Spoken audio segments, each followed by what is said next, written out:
Most people think of the trunk of an American car as an empty sheet metal box.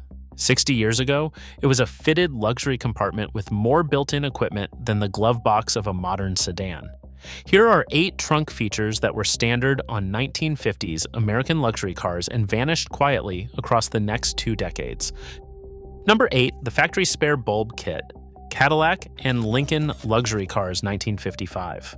The driver of a 1955 Cadillac who saw a taillight flicker on a Saturday night highway drive was not stranded. He was inconvenienced. Cadillac's factory equipment list included a small velvet-lined pouch, roughly the size of a paperback book, containing a full complement of replacement bulbs for every socket in the car: headlight sealed beams, taillight incandescents, instrument panel microbulbs, dome light bulbs, glove box bulbs. Each socket type was labeled with a small paper tag stitched into a corresponding pocket of the pouch. The pouch lived under the trunk mat on the driver's side. The bulbs themselves cost the manufacturer approximately 50 cents each in 1955 money, perhaps $5 in modern currency for the entire kit. The value to the buyer was disproportionate. A $5 kit turned a 2-hour dealer visit into a 5-minute roadside repair. Cadillac stopped including the bulb kit around 1968, and the rest of the American luxury lineup followed within a decade. The reasoning was never publicly stated. Dealers, however, quietly celebrated. A burnt-out taillight bulb was now a service ticket. Today, a modern buyer replaces a taillight bulb by scheduling an appointment or by watching a video and buying the wrong part from an auto parts chain. The bulb kit didn't fail. It simply became inconvenient to include on the balance sheet. Number 7. The coordinated carpet trunk mat. Cadillac Fleetwood, 1955. The Fleetwood was the top of the Cadillac lineup in 1955. It sold for approximately $6,000, the price of a small suburban house at the time, and the buyer expected the interior craftsmanship to extend past the visible passenger compartment. The trunk had a fitted carpet mat, cut to the exact contour of the trunk floor, piped along the edges, and dyed to match the color of the interior upholstery. A blue interior meant a blue trunk. A cream interior meant a cream trunk. The mat protected the sheet metal from grocery bags, golf clubs, and travel luggage. It also served a philosophical purpose. The Cadillac trunk was not a storage box, it was an extension of the cabin. By 1970, most American manufacturers had switched to a rubberized black liner that did not match any interior. By 1975, most trunks were bare sheet metal with a thin, fibrous mat covering the spare tire well and nothing else. Cadillac didn't stop caring about the trunk, the accountants did. Number 6, the trunk-mounted first aid kit. Cadillac and Chrysler Imperial, 1955. The 1955 Cadillac and the Chrysler Imperial both offered a factory-installed first aid kit as standard equipment. The kit was a small, hinged metal box, painted white with a red cross on the lid, bolted to the trunk sidewall inside a fitted bracket. The contents were labeled on the inside of the lid: fabric bandages of 3 sizes, adhesive tape, a small bottle of iodine, sterile gauze pads, a pair of tweezers, and 6 safety pins. The kit cost the manufacturer approximately $3 per unit, roughly $35 in modern money. The friction was the shelf life. Iodine evaporates, adhesive tape loses tack. The kit needed to be checked and refreshed periodically, and the average American car owner did neither. By the second buyer, most kits had been quietly removed and thrown away. American luxury manufacturers dropped the first aid kit from the option sheet across the 1960s. European regulation preserved the practice. Some European countries still require a first aid kit inside a passenger car by law, and German luxury sedans arrive at American ports with a labeled first aid pouch stashed in the trunk sidewall by regulatory habit. American cars stopped including the first aid kit. American drivers stopped noticing it had ever been there. Number 5, the fitted chromed bumper jack in a leather bracket. American luxury cars, 1955. The tire-changing hardware in a 1955 Cadillac was not the stamped steel scissor jack in a foam cutout that later became universal. It was a chromed steel bumper jack, an L-shaped device, roughly 3 feet long, that hooked over the rear bumper and raised the corner of the car by pumping a hand lever. The jack itself was displayed as a piece of finished hardware, chrome-plated, brushed at the wear points, with a leather-wrapped grip on the handle. The jack lived in a fitted leather and brass bracket mounted to the trunk sidewall. The bracket held the jack vertical, prevented it from rattling loose on rough pavement, and read visually as a piece of intentional design. The tire iron and lug wrench stored in matching brackets alongside. The bumper jack depended on the bumper being a substantial structural element of the car. When federal safety standards in the early 1970s required 5-mile-per-hour impact resistance and radically changed bumper design, the bumper jack became technically impossible. The jack point migrated to a reinforced sill under the door. By 1975, the jack was a scissor mechanism in a foam liner beside the spare tire. The tire iron didn't die because it was obsolete, it died because the bumper it hooked over was no longer engineered to hold the weight of the car. Number 4, the hand-rolled canvas tool roll. American luxury cars, 1955. The 1955 Cadillac and the Lincoln Capri both included a fitted tool roll as standard trunk equipment. The roll was a rectangular piece of tight weave canvas, roughly 18 inches by 24 inches, with a dozen hand-stitched pockets on the inside face and 2 leather tie straps on the outside. Rolled up and buckled, it fit into a fitted bracket in the trunk sidewall alongside the jack. The pockets contained a matched set of hand tools, a 1/4-inch drive socket wrench with a small handful of sockets, an adjustable crescent wrench, a Phillips screwdriver and a flat blade screwdriver, a set of ignition point files, a spark plug socket, a pair of long nose pliers, and a small tire pressure gauge. Each tool was sized to fit the specific fasteners on the car. The manufacturer's monogram was stamped on the crescent wrench. The reasoning was practical. Roadside repair in 1955 was a real possibility. Fuel filters clogged, spark plugs fouled, and a driver stranded on a 2-lane highway needed the ability to diagnose and repair minor mechanical failures. Cadillac stopped supplying the tool roll around 1965. Lincoln followed in 1968. Modern American cars supply a small plastic bag containing a lug wrench and a jack handle.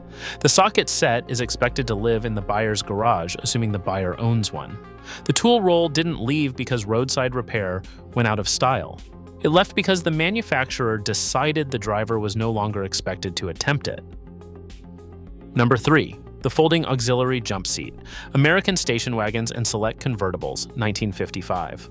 The Ford Country Squire, the Chevrolet Bel Air Nomad, the Buick Estate Wagon, and the Chrysler Town and Country all offered a folding rear-facing jump seat behind the second row. The seat was mounted to the cargo floor on a hinged bracket with a lap belt on some models and no belt at all on others. Folded flat, it disappeared into the load floor and left the cargo bay open. Unfolded, it added 2 passenger positions. The design philosophy was elastic capacity. A family that regularly seated 7, parents plus 5 children plus a dog, could not afford 2 vehicles in 1955. And the wagon manufacturer offered the extra seats as an option box that turned a 5-seat wagon into a 7-seat family vehicle. The jump seat cost approximately $75 in 1955 money, roughly $850 today. The friction was the crash data. Rear-facing seats in a passenger vehicle without headrests, without 3-point restraint, without any rear impact absorption became indefensible after the Highway Safety Act of 1966. Chrysler dropped the Town and Country jump seat in 1971. Ford held the Country Squire configuration through 1978. The last American passenger vehicle sold with a factory rear-facing jump seat was a wagon variant in the early 1980s. Today, the elastic capacity has moved to third-row seating in 7-passenger sport utility vehicles and minivans, always forward-facing, always with proper restraints. The jump seat didn't lose its purpose. It lost its regulatory permission. Number 2, the exterior Continental kit spare mount. American luxury cars, 1955. The Continental kit was the most visually recognizable trunk accessory in post-war American car design. The kit consisted of an exterior spare tire mount wrapped in a fitted chrome and fiberglass housing, projecting from the rear bumper of the car and extending the total length by 6 to 12 inches.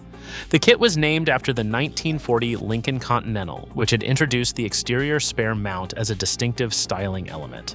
By 1955, the Continental kit was available on Cadillac, Lincoln, Ford, Chrysler Imperial, and every major American convertible. The kit added weight, added length, complicated the rear-end styling, and moved the tire out of the trunk, freeing up cargo space. The tire itself was mounted vertically, wrapped in a matching chrome cover, and the whole assembly could be swung open to access the tire for a road change. The Continental kit cost approximately $160 in 1955 money, roughly $1,800 today. Federal bumper impact standards, introduced through the Motor Vehicle Safety Act of 1966 and tightened again in 1973, required 5-mile-per-hour impact resistance on all passenger car bumpers. The Continental kit sat outside the crumple zone. A 5-mile-per-hour parking bump would deform the housing, misalign the spare, and cost the buyer approximately $300 in body shop repair. By 1974, no American production car offered a factory Continental kit. Today, the exterior spare mount survives only on off-road sport utility vehicles and on Restomod aftermarket builds for collectors. The Continental kit didn't lose its style, it lost its clearance. Number 1. The full-size upright spare tire in a dedicated well. Every American passenger car, 1955. The passenger car sold in the United States in 1955 had a fifth wheel. Not the trailer coupling of the same name, an actual fifth road wheel, mounted upright in a fitted well cut into the trunk floor, wrapped in a fabric or vinyl cover, held in place by a threaded stud and a fitted wing nut.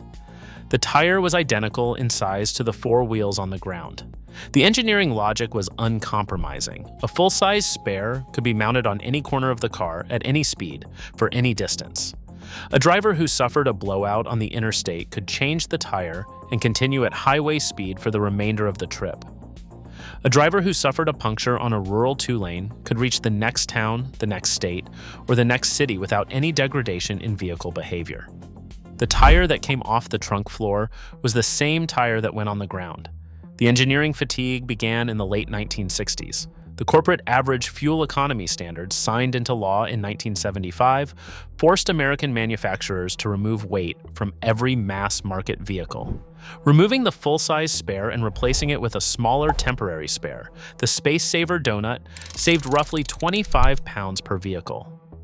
The Space Saver arrived on the 1969 Buick Riviera and spread rapidly across the American lineup. By 1975, the full-size spare was rare on any mass-market American passenger car. By 2010, roughly a third of new passenger cars sold in the United States carried no spare of any kind, replaced by a tire inflator kit and a can of sealant.